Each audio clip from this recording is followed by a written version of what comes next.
ছাত্রলীগ না হইতে চাইলে বসে পড়ে।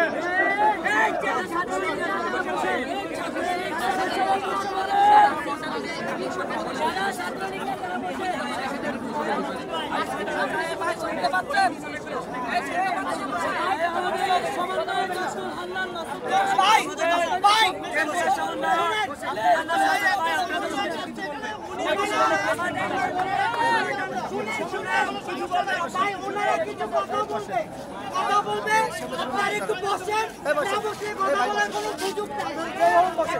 কথা বলতে হয়, ওনাদেরকে একটু সুযোগ করে দেন। বসেন। এখানে একটা অংশ আছে, আপনারা এখানে একটা অংশ আছে।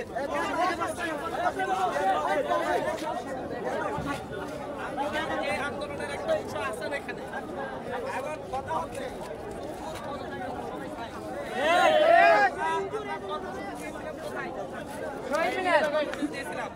আমরা বলছি যে সংবিধান মাপ করে তৈরি করা হয়েছিল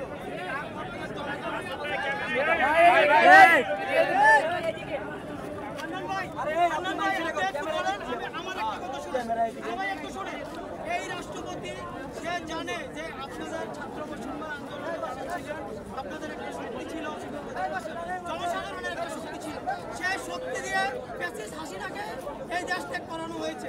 তাহলে সে জেনে শুনে সে যখন এরকম একটা কথা বলে তখন বুঝতে হবে তার পিছনে কোনো বড় রকমের এজেন্ডা আছে।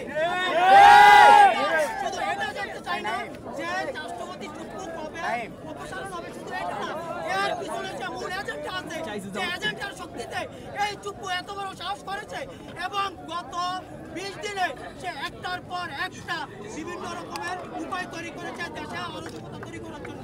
আপনারা কি এটা ভেবেছেন? যদি ভেবে থাকেন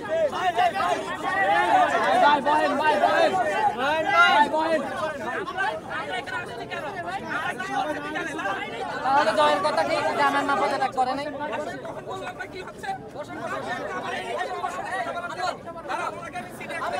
রিল্যাক্স করেন।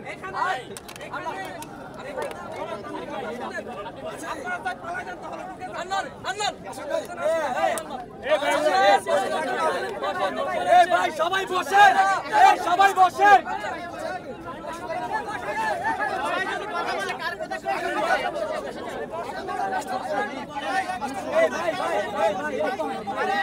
এখনো এক কাতারে কেউ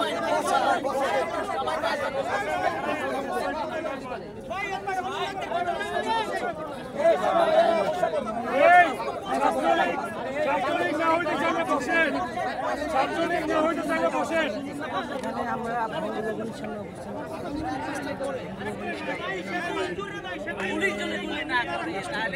আগামীকাল 5টা করে